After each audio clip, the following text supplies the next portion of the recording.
Morning, Mike. Live on the Facebook. Are we live, man? We're live, pal. So while we're waiting on people to jump on, as we were talking about, there's my beautiful signature line. We'll talk about this in a second. But I took all of I'm not sure if you can tell, I took all of my holsters on these platforms and I moved them down. But the great news, here's the great news. I don't know if I have my belt in here. The great news is it draws better and it feels better because I have these little shims in it. But the bad news is I think with the belt height now, that's not IDP illegal.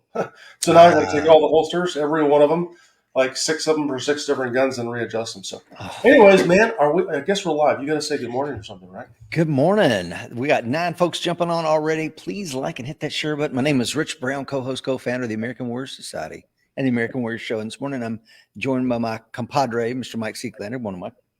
Good morning, folks. Welcome to the Facebook Live. Hey, if you're jumping on, please, before you forget, share it. Let people know we are live, ready to rock and roll.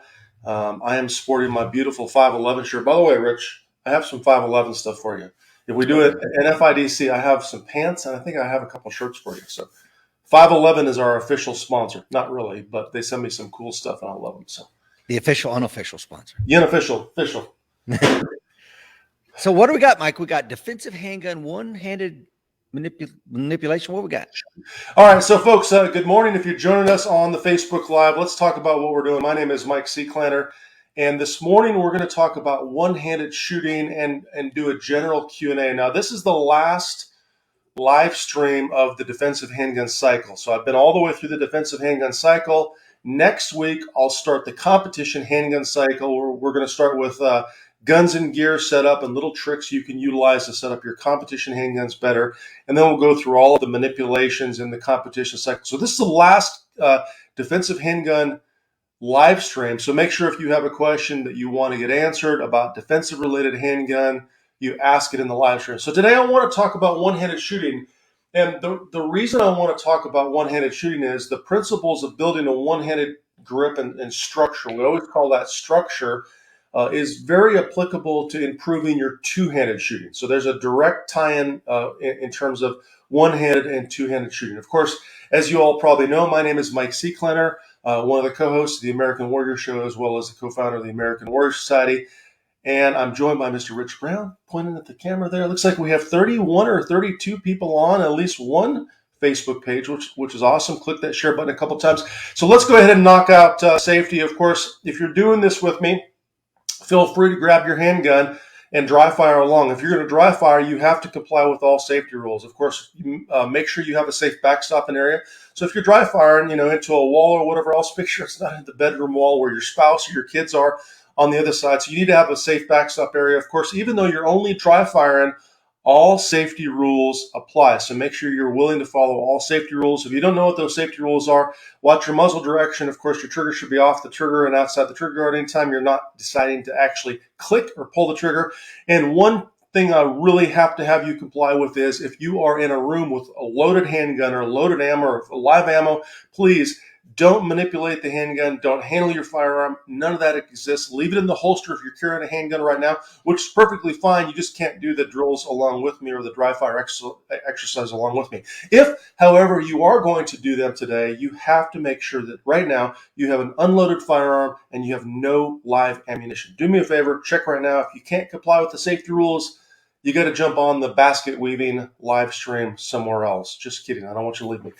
Just before we begin, I do have a couple firearms. One live firearm that can be fired that I want to show you is unloaded and clear. This is one of my EDC X9s with an optic on it. I brought the optic today so we could talk about optic-sighted handguns in a one-handed shooting position. So this one is unloaded and clear. And of course, I have one of my other Beretta 92s. I brought this one specifically because one of our show sponsors is the Coolfire. The Coolfire trainer is this red barrel device. So I would show you that it's unloaded, but of course I can't because this is not a standard barrel. I'm not sure if you can see the striker inside there.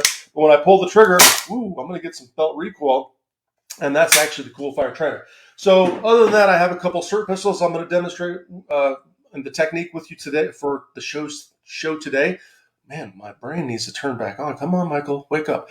And you okay, pal? I'm okay. I'm going to make this work. But folks, anyways, safety is a big priority. Of course, The material that I'm talking about comes from a few different areas. If you want to click that link on the Facebook live stream, if you want to get your challenge coin, every training program that we've done is inside the membership vault. If you're not a member, you should seriously consider. If you're someone that has been like, man, I've been following Mike and Rich for a long time and watching these live streams and doing it, just sign up for the 14-day trial. Set a reminder on your phone.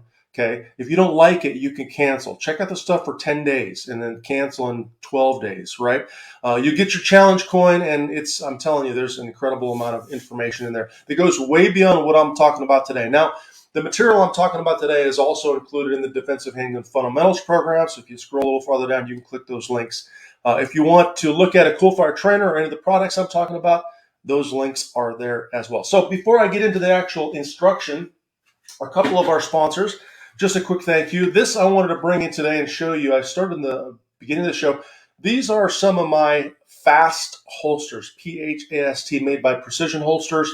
Of course, I had them make this one for one of my Glocks that I run in certain classes. It's kind of a subdued green military pattern. And this is one of my signature line fast holsters. You can see the stars and stripes in the background there, which is what I love about this Kydex. You know, when we were designing this line, John at Precision Holster said, Mike, well, what colors are we going to do? I said, well, can we do, blue's my favorite color. But in the end, I went with the stars and stripes. Good old glory there. So I love that particular holster. Also, we have the Coolfire trainer, which I'm going to be using on the Beretta Pistola that I'm doing there. I wanted to actually show you this. If you bought a Coolfire trainer kit, you would actually get a box, not a package like this, but it'd be similar. And then inside that kit would basically be a barrel, right, and a recoil spring. So when you get the kit, you would take your handgun, unload it in a safe area. You would pop the barrel out of your handgun. You would put the Coolfire barrel in and the recoil spring in. Of course, you would replace the recoil spring in your handgun. I'm not sure if you can see, but there's a striker on the end of the barrel here. And what happens is, with the Coolfire, when you take that barrel and you put it in your gun and you actually pull the trigger, when the firing pin hits the striker, it actually cycles and comes out of the barrel and cycles a slide for you. So you get felt recoil. If you are running low on gas, they're pretty simple tools. We use compressed CO2. So I basically use a Tipman paintball type canister to refill it, and I can pull the trigger. So you get 30, maybe 25, 30, sometimes up to 50 trigger pulls. And like I said, it's a pretty darn interesting tool. So let's talk about one-handed shooting. By the way, we got 51 people on. We have not hit 100. I know you members probably get sick of me saying this, and Rich probably does as well. I would love to hit 100 live viewers. I would absolutely love that. So do me a favor, please stop what you're doing. Put the link to the live stream right now on your Facebook wall or Twitter, or maybe on the Instagram. Put a post on the Instagram. Tag me if you want to tag me. Tell people, hey, we are live right now. Mike Seeklander is on the show doing a defensive handgun Q&A and one-handed shooting positions. We'll talk a little bit about one-handed manipulations, but we'll talk about one-handed shooting at length. So please click that share button. Mike, why don't we do this?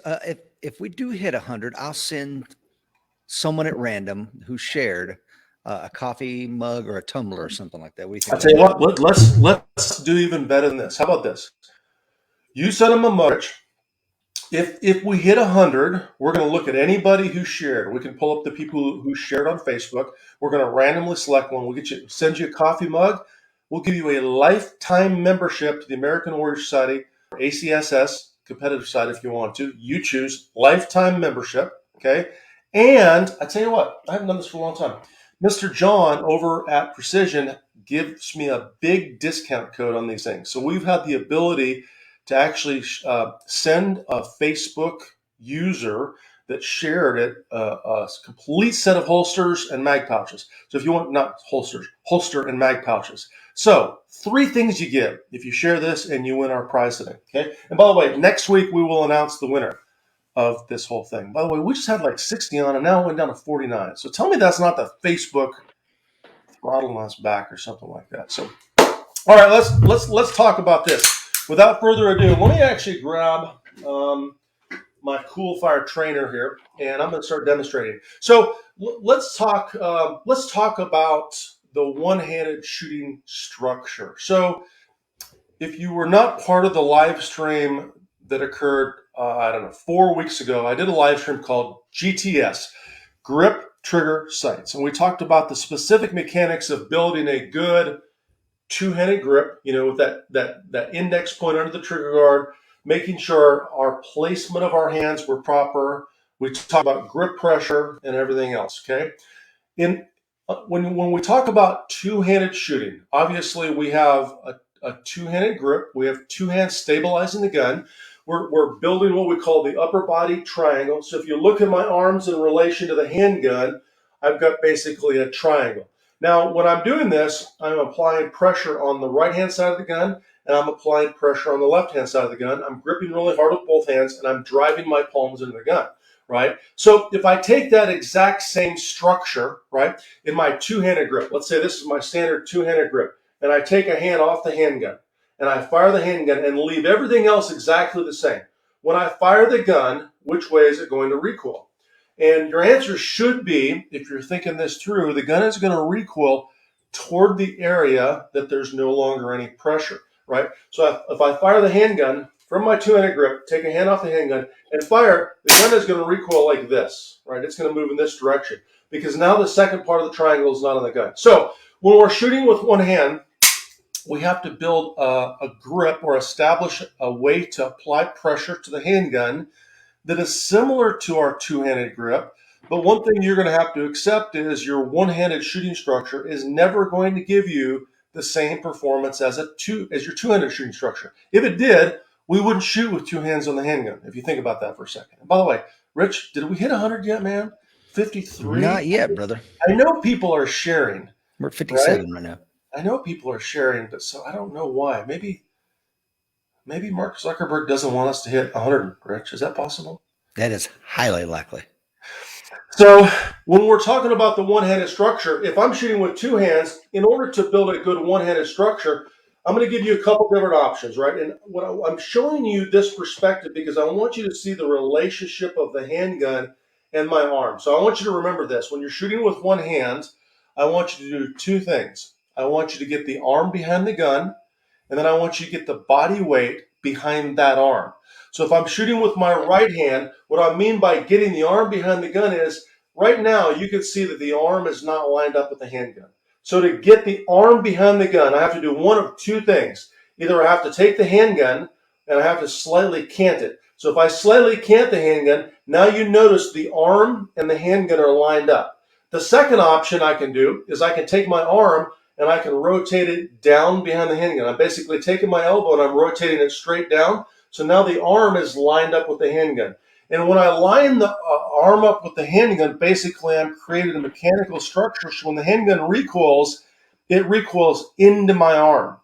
Now, if I do the second thing, if I put my body weight behind that arm, that's going to give me the control that I'm looking for. And then I'm going to give you a couple key secrets in one-handed shooting. So if I get the arm behind the gun, so right now I'm going to use the cannon technique. Now, because I'm shooting with my right hand, right? If I'm shooting with my right hand, the body weight is going to be on the right foot. If I were shooting with my left hand, the body weight is going to be on my left foot because I'm aggressively posturing my body weight and getting it behind the arm. Because think about this. When I fire, the handgun recoils, and it recoils directly to the rear now because the arm is behind the gun. As it recoils to the rear, it's pushing on that arm. So I need to stabilize that arm by putting my body weight on that foot. Let me turn to the side and show you what I'm talking about. So when I'm shooting, whether the gun is straight up and down or slightly canted, you notice there's a pretty aggressive body position and posture, right? I'm not standing upright. If I'm standing upright, every time I fire, the gun is going to push my body to the rear, right? So I'm taking my body and I'm rotating it into the handgun. Rotating that body into the handgun, okay? So once again, remember this. Get the arm behind the gun and then get the body behind the arm, okay?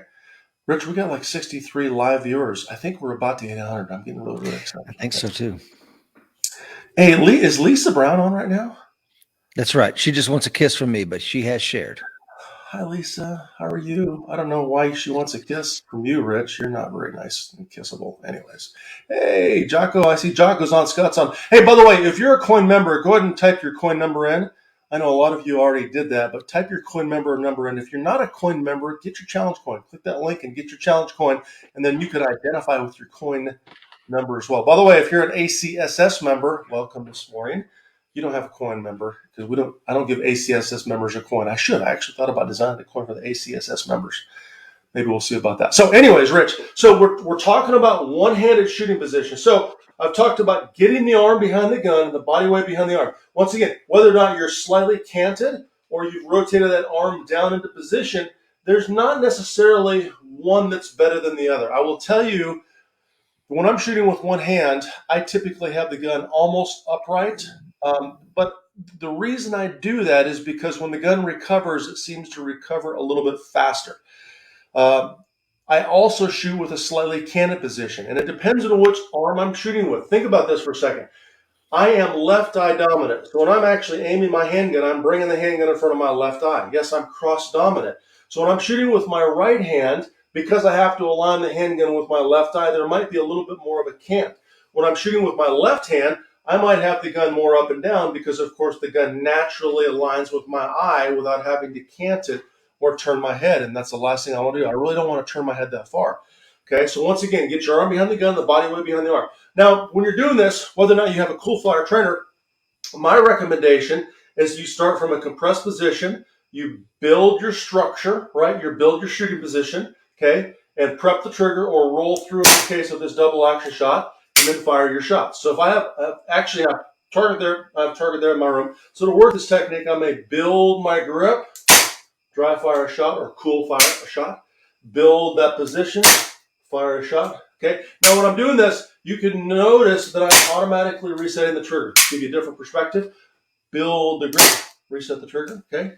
Build the position, reset the trigger. That's the advantage of the Coolfire trainer is you get felt recoil. Every time you pull the trigger, the slide cycles and you get to work on your trigger manipulation as well. Okay. Now if I'm doing this dry fire with, for example, my EDC X9, once again, I'll show you it's unloaded. I may work on building the position, finding the dot, dry firing, make sure there's no motion of the dot, right? Manipulate the slide, build the position, dry fire, manipulate the slide, build the position, dry fire. Now, let me talk to you about the real keys of one-handed shooting. And by the way, if you haven't clicked the share button, if you're just jumping on, good morning, coin members. Good morning, ACSS members and everybody else. Click the share button. Someone put it in the shooting performance groups, the Training Addicts group and the ACSS groups. Let them know we're live. Rich, man, I'm going to talk about the key secrets. But before I do that, I need a sip of my water. Do we have any questions yet that I can answer? Yes, we do. Rick says, is your grip thumb up or down? That's interesting. So let's talk about the true keys to one-handed shooting, okay? In terms of controlling the recoil with a handgun, we always talk about placement. So let's talk about the placement of my hand.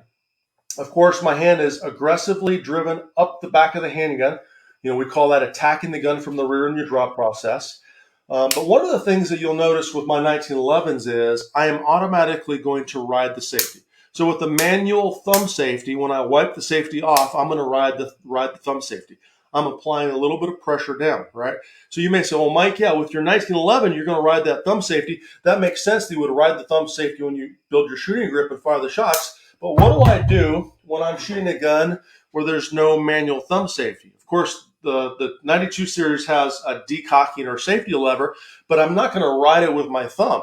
So in this case, when I'm shooting with one hand, not sure if you can see that on the camera. Let me step over here. I'm still going to flag the thumb. And the reason I'm not taking that thumb and putting it down on the middle finger like some people teach is it lowers my thumb knuckle and it actually starts to create a gap between the rear of the handgun and my thumb. So think about this. If there's a gap there, when I fire, that recoil is going to go toward that gap. So here's a little secret for you. When you take your handgun in a normal one-handed grip, right? I want you to take your thumb and I want you to slowly start to raise your thumb up. I want you to start to flag your thumb up. I'm pushing this knuckle up, right? When I do that, I want you to watch what these three fingers do. When I flag my thumb, the finger is automatically pulling to the grip because I'm creating a leverage point on the back of the gun. So this solidifies my grip. So I'm always going to flag my thumb up in the air. When I say flag thumb, I don't mean like way up here where I start to reduce the friction of the position of my hand on the grip, but I'm talking about taking the thumb and flagging it up where I'm pushing that knuckle. Notice how tight that is against the back of the gun in that position, right? So I have a slightly flagged thumb regardless of whether or not I'm shooting a 1911 system or a striker fired system or a double action only system like the 92 here, okay? The second thing I want you to focus on, and this is probably the single most important thing I can teach you today, all of the structure and all of the pressure on the handgun is irrelevant if you move the gun when you fire it, right? So I'm going to actually show you with a SIRT pistol the process of how you probably move the gun when you're shooting with one hand, okay? When you're shooting with one hand, by the way, if you could see this in the camera, right, you can see the little prep dot. So that's the laser dot, right? So if I'm shooting a handgun, the key thing is once I grip with my 3 fingers, these are the 3 supporting fingers on the grip. When I grip with these 3 fingers, I have to maintain that grip pressure and then pull the trigger. If I grip and pull at the same time, I will almost guaranteed move the gun. So if I'm trying to build a good structure, and I'll prep the trigger, now while I'm pulling the trigger, watch the laser dot. So while I'm pulling the trigger, I'm going to grip, and I'm moving that shot. I'm not sure if you can see that on camera. So I'm gripping, moving the shot. Maybe a different perspective. Rich, can you see that dot on the wall? I think you can. Oh, yeah. Okay, so I want you to watch the dot. So I'm going to grip and pull at the same time. Watch this. See the dot move? Low left. Of course, if you are a left-handed shooter, if you're shooting with your left hand, the dot would go low right. Right? Because I'm gripping and pulling. So remember this. I want you to lock this into your brain. Grip, then pull. Don't grip and pull. So grip first. Grip as hard as you can with your supporting fingers. Then maintain that exact pressure. Then pull the trigger. Don't grip and pull at the same time because you'll move the gun. When I practice one-handed shooting, matter of fact, when I go to the range today is my range day. When I go to the range, I will work on one-handed shooting. The single thing that's the most important in terms of shooting well with one hand is building the structure and then maintaining that 3-finger supporting pressure. So when I get to the range, I will build my grip. Notice the other hand is up on my chest, by the way. I'm gripping with this hand as well. It's a little secret kind of trick that I do that I realized increases the pressure of my gripping fingers on the gun as well. But I will literally work on, I'll set a target up downrange and I'll do a 1 or 2 or 3 shot drill. And I'll work on gripping with this hand, and then I'll grip with these 3 supporting fingers, right? And then I'll pull the trigger. 1 and 2 and 3. Grip, grip, 1 and 2 and 3. And what I'm really paying attention to when I'm going 1 and 2 and 3 is that I'm not doing this. Pull the trigger, release the grip. Pull the trigger, release the grip. That's wrong. Pull the trigger, release the grip. I'm exaggerating it for the camera. I have to grip and maintain the pressure and pull. 1 and 2 and 3 and 4 and 5. Notice there's no motion here, right? That's the key, okay? I'm telling you, if you are wanting to improve your one-handed shooting, that, other than just building a good structure, if you don't have a good structure built, you're not going to be able to shoot as fast as you could if you have a good structure built. But if you focus on those supporting fingers, you can literally, here's a little pro tip for you. You can literally pull the trigger any way you want, right? And I know I will probably be prepping and pressing. If you haven't seen the Grip Trigger Sights live stream, there's a replay on the Facebook page, and we have it on YouTube as well. Go watch that. It's on the members area. It's everywhere. I've done that live stream multiple times. But those supporting fingers are the key to shooting well with one hand. Rich, did we ever hit 100, man? We got to 70, Mike. We're currently at 65. All right, come on, folks. If you 65 people share and people see that, we're going to give a free lifetime membership away. We're going to give a set of holsters away. We're going to give a set of holsters away and a set of steak knives. Get your free steak knife. All right? Anyways, Rich, what do we have, man? Do we have any questions? We do. Tony says, do you prefer a gun with or without a safety for everyday carry? Great question, Tony. So in terms of defensive handgun, this is not my full-time carry gun. I talked about this in one of the last live streams because I'm still testing this optic. and this does not have a good backup iron sight setup for me. But I carry an EDC. This is an EDC X9. I carry an EDC 9 full time, which is just the single stack variation, not the high cap variation. Once I'm happy with this optic and I've shot it maybe 1,000 or 2,000 rounds, I'll probably actually carry this gun. I have another EDC 9 getting the slide milled and an optic put on right now. So I do carry a manual safety 1911. And the reason I do that, Rich, we talk about this, family of guns, and one of the previous live streams, I compete so much with 1911s. It makes sense that I carry a 1911. I've been shooting 1911s forever. Okay, great question. So yeah, let's see. Eric says one of my favorite quotes from Mike is trigger control is grip control. Understanding this made the biggest difference in my shooting. Good stuff. Eric Mejia, that is absolutely right. And folks, put this on the Instagram, the internet today. I say this all the time. Everybody, when you ask, a lot of times instructors, I don't know if they've thought these things through. What's the secret to shooting? Well, you have to have good trigger control. The reality is to say that the trigger control and how we pull the trigger is making us miss shots is ludicrous. It's foolish, because that implies that the one finger, the trigger finger, has the ability to overpower the entire hand, the supporting fingers, and move the gun. That means that the trigger finger is so strong that these three fingers can't support the gun. So good trigger control is good grip control. And if you have good grip control, that means you have the ability to grip and maintain the pressure on the handgun and pull the trigger without moving it, right? So that's good trigger control. And the reality is, if you have good grip control, like Eric said, you can pull the trigger anywhere you want. You can literally almost do anything you want on the trigger. It doesn't matter, because you're not moving the gun with your fingers. When we miss a shot, we miss the shot because we moved the gun. By the way, we're talking about one-handed shooting structure here. The same thing applies for two-handed. I could be gripping and pulling the whole time. Most people miss shots because they're moving the gun with these three fingers. They're moving the gun with the supporting fingers or in their wrist. I'll get off my soapbox. I know about that. All right, folks, if you have a question, throw it up there, and okay. Yeah, 68 live viewers. Ruben, our good friend Ruben from the Amador Group, says, I need to find out where Mike gets his shirts from. Just got to hope they got extra medium. 511, brother. They came straight. It came in that box right over there. 511 sent me some T-shirts. So I'm showing off my 511 shirt today. I'm going to wear it to the range too as well. Got two other questions. One from Miko. Miko says, drills for clearing malfunctions one-handed. Okay. Well, let's talk about that. So my intent of this live stream was to talk about the one-handed shooting position, structure, etc. But in terms of manipulation, there's some things, and maybe we'll do a one-handed manipulation live stream one day that the viewers can actually follow along with. But one of the things that you're going to find on any of my defensive handguns is they either have some sort of robust sighting system like this optic on this handgun, or they have a robust, a fixed rear sight that gives me the ability to manipulate the handgun with one hand, right? So that's one of the requirements of a handgun that I'm going to carry on a regular basis, is I have to have the ability to manipulate it with one hand. And you're saying, well, Mike, why would you manipulate your handgun with one hand? Because this hand is occupied or injured. Maybe it's occupied wrapping up the arm of a guy I'm fighting as I'm pinning him against the wall, and I'm trying to shoot, and the gun gets fouled up and has a malfunction. I have to have the ability to manipulate the slide with one hand, right? So in terms of your question, Miko, by the way, there's a whole one-handed manipulation series in the membership vaults. If you're a member, log in and check that out.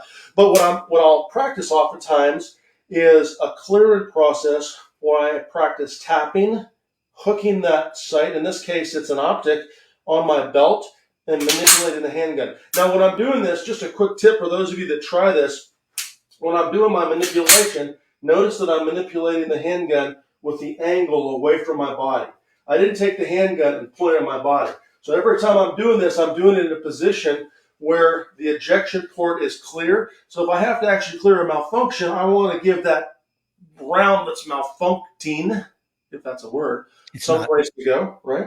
And then I'm going to manipulate that handgun. Of course, for reloading, we can go, boom, boom, boom, boom, slide locks to the rear, drop the magazine, put the gun between our knees, grab the new magazine. There's several different methods and variations, but typically that's what I'm doing in terms of my one-handed manipulation. Awesome. Alan Kelly up there in Free, Virginia says, when I shoot one-handed, I lean forward slightly using your style of grip. Mike, do you lean kind of like nose over toes? Yeah, so let me show you Alan, let me show you the posture again. So when you watch it from the front, of course, you notice right away that the arm is behind the gun. And when I say get the body weight behind the arm, I'm placing almost all of my weight. If I'm shooting with my right hand, I'm placing almost all of my body weight on the right foot. But let me give you this. Let me actually do this side perspective, Alan. When I'm shooting, if you notice, when I'm actually shooting, I am very aggressively leaning into the gun, right? So I'm taking my entire body weight, I put it on my right foot, and if I were to describe, you can't see my foot right now, but where my nose is probably directly over my foot. My other foot is in contact with the ground, but all of my body weight is on this foot. And what you can do is you can load up and do let's say a 3-shot drill, right? So load up and stand, build a good structure with your arm, and I want you to fire, a couple of shots or maybe one shot. Watch what the gun does to you. And you'll feel the gun push you to the rear.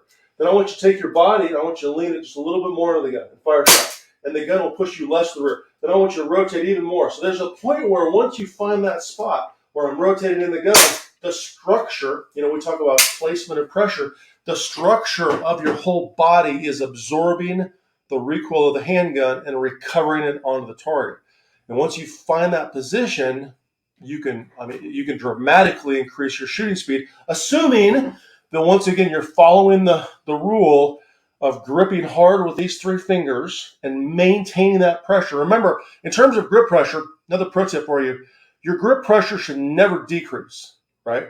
You can increase your grip pressure if you find you're not gripping hard enough, but you should never decrease your grip pressure as you're shooting. So I would never want to fire a shot, relax my grip pressure, fire a shot, relax my grip pressure, fire a shot. By the way, that's that Coolfire trigger. If you don't have one of those, you really, really need to consider getting one. They're a great tool. So anyways. Got another question from Greg, Mike. Sure. So it seems like a lot of shooters are using red dots now. Do all the red dots require cutting the frame to mount the dot? Or cutting the slide? Great question, Greg. So not all guns do. There are some systems out there.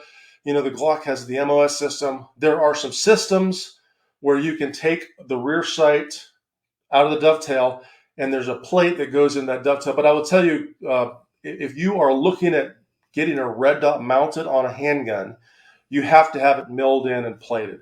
If not, I've with 2 Glock MOS systems, I've physically got hit in the face with 2 optics in practice. And I actually reached out to the guy at Precision Weapons. Buck owns Precision Weapons. I think it's CHPWS or CWPHS. Someone could put the link if you know that company on Instagram.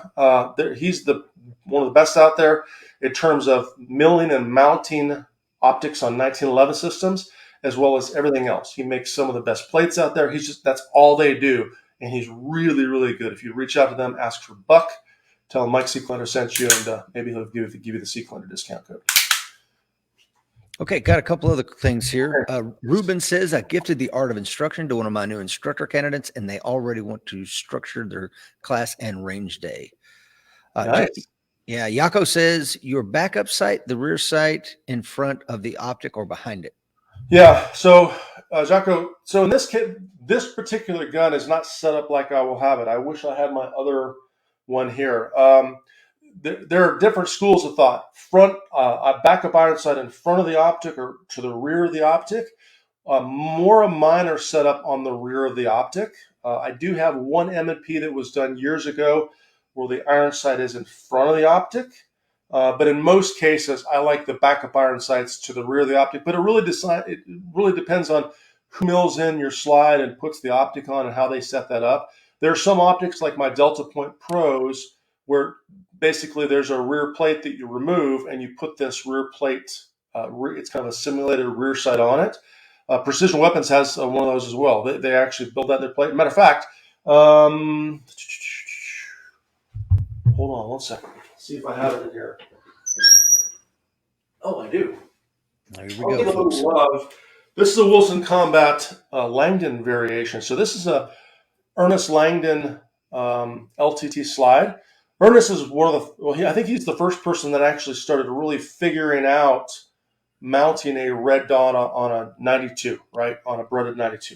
So that's an Ernest slide built on a Wilson Combat Beretta lower.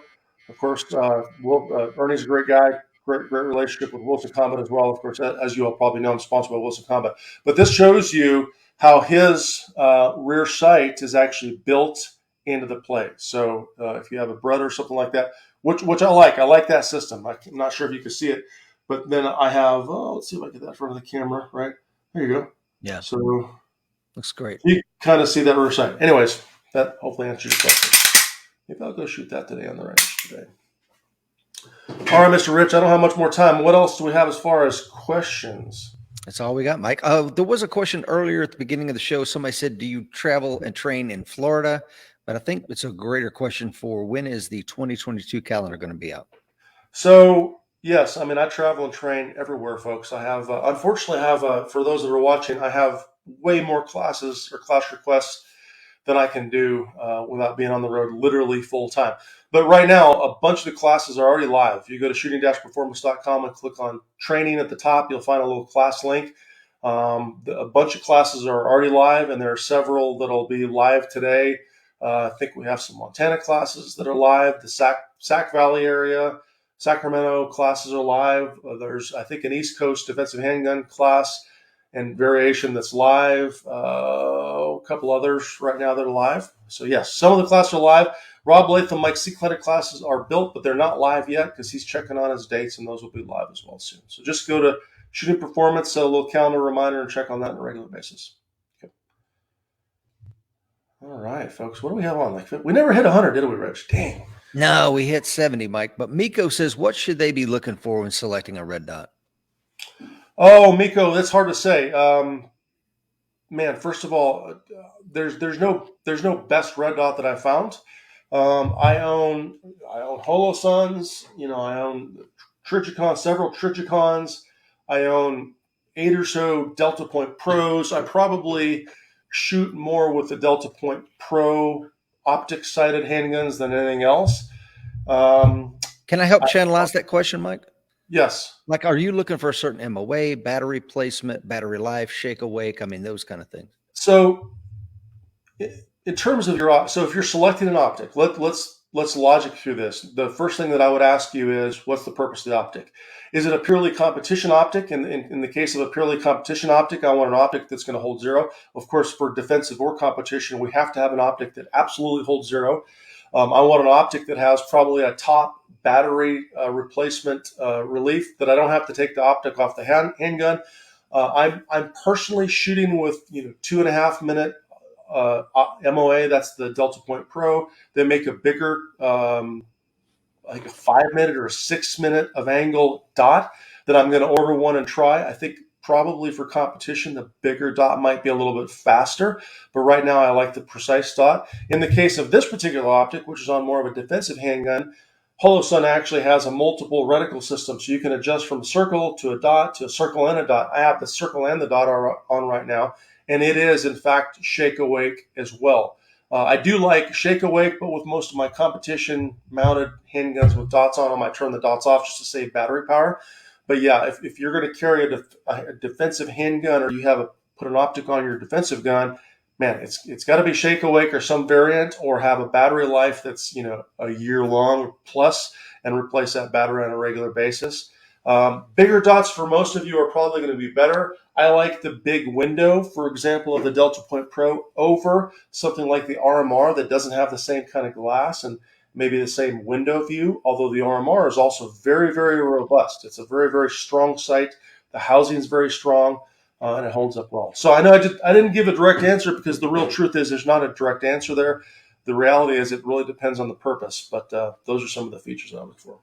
Thanks, Mike. And Jesse says, Rich, didn't you have a guest on Coffee with Rich who specializes in red dots? Yeah, we had Scott Jedlinski. Please go check out that podcast with Scott. Absolutely. Mark wants to know, do you ever run classes in Canada? Man, no, Mark. Actually, I've never taught in Canada. I don't know what the regulations and the restrictions there would be. No, I would actually love to travel to Canada and teach a class if we get it on the calendar. So if you want to email me directly and we could discuss that, but I've never taught a class in Canada. Great question. Mike, that's all I got, brother. Okay. All right, folks, I don't have much more time. Actually, I'm going to go to the range and practice this one-handed stuff. But let's summarize and talk about this, what we talked about. We talked about the one-handed structure and position. And when I gave you some parameters, we said, well, hey, why are we shooting with one hand? Well, for you competitors, it's because it's a requirement of the match. For you defenders, it's because the other hand is occupied or injured. Maybe it's occupied with a flashlight. Maybe it's injured because you got hit, unfortunately, in the fight. You have to be able to shoot with that one hand. A couple things I want to remind you of. Number one, in terms of your structure, get the arm behind the gun and the body weight behind the arm. I gave you a couple variations, which might be more of an up and down position where the elbows rotated down, or a slightly canted position, or somewhere in between. It doesn't really matter as long as my arm is lined up with the handgun. One of the things I see students do wrong is not do that. They do this. The arm is not lined up with the handgun. Now the arm is lined up with the handgun. So number one, get the arm lined up with the handgun. Number two, get the body weight behind that arm. So if I'm shooting with my right foot, put that body weight on that side. Also gave you a couple other key secrets. The importance of flagging the thumb. Keep the thumb up. That's going to pull these fingers into the grip and stabilize the back of the gun better. And number two, the single most important thing I want you to remember in this live stream is grip really hard with these three fingers. Never, ever, ever decrease the pressure. You can increase the pressure in your fingers if you realize you're not gripping hard enough, but never decrease the pressure. These three supporting fingers, as you're pulling that trigger, are the key to your success. And by the way, thank you once again to our show sponsors. That's the Coolfire trainer and my Beretta 92. Comes in a kit that looks something like this. Okay, so if you're looking at Coolfire, you can check out them. By the way, American Warrior Show has all of the sponsors listed. I promise we're going to put all those links on our primary pages as well in the future, but those are also listed in the show notes. And last but not least, of course, Precision Holsters makes these fine, fast holsters. If you're looking for a holster, check them out. They're one of my competition handgun sponsors. I carry their Ultra Appendix on a regular basis. Boom! There we have it, Rich. Summarize. Oh, by the way, if you're not a Quinn member, click that link in the thing. Next week's competition handgun cycle. Checking my notes here. Make sure I didn't miss anything. Competition handgun cycle starts next week on Wednesday. Please join me. I'd love to see you on the live stream. I'd love to hit 100. This Friday, Coffee with Rich. Rich, who's your guest on Friday? Do you have a good guest? It's a surprise. Ooh, a surprise. Okay, so anyways, 7:30 a.m., Coffee with Rich, Facebook, typical interview type session. I might be on with Coffee with Rich as well. So please, 7:30 a.m., set your calendars. And if you're watching this later on Facebook, replay, or on YouTube or whatever else, if you learned something from this, please give a share. I know we take some time and talk about our sponsors. They support the American Warrior Show as well as the American Warrior Society. This is, we do this for a living, so we've got to pay the bills as well. So check out those sponsors. But please, if you learned something from this, click the share button. Share it with a buddy. All right. Mr. Rich, anything we want to say before we close it out? No, sir. Everybody that was on, thanks for coming. Hope you guys had a wonderful Merry Christmas and a Happy New Year. Yeah, Happy New Year, folks. Have a great end of your 2021. Probably good. Let's enter 2022 with some goals and get to work. So here's your assignment for today. Rewatch some of the material. If you didn't get it all, if you're just jumping on right now, learn that one-handed shooting structure and then apply it.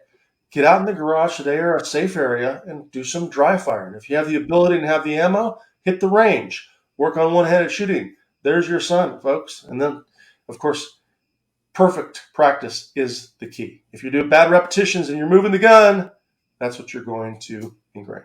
That's all I have. Till then, boom.